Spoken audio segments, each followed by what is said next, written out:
Денес градоначалникот Благој Бочварски во Скопје го отвори 17-тиот состанок на заедничкиот консултативен комитет како копредседавач. На истиот се дискутирало за локален економски развој, кој по мислење на многу градоначалници е едно од најважните надлежности на локалната самоуправа. Имаме наши искуства и позитивни примери, но секогаш можеме да слушнеме и нови идеи и предлози од нашите партнери од Европската Унија. Локален економски развој е широк поим, а под него подразбираме политики кои генерираат развој во дел на економијата, урбанизацијата, културата, спортот, развојот на руралните средини, преку рамномерниот регионален развој и уште многу други сегменти. Во овој сегмент е значајна соработката помеѓу локалната власт, бизнис секторот и невладиниот сектор.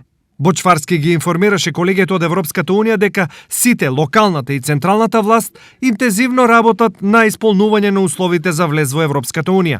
Една од причините зошто постои и работи оваа наша заедничка институција, односно заедничкиот консултативен комитет, е токму за да ни помогне побрзо да ги научиме позитивните работи од локалните власти од земјите членки, да ги примениме што побрзо тие искуства, за кого ќе бидеме дел од едно исто семејство, нашето вклупување да оди побрзо. А тоа што реално ни се случува на терен е да ние работиме заедно, споделуваме најдобри пракси.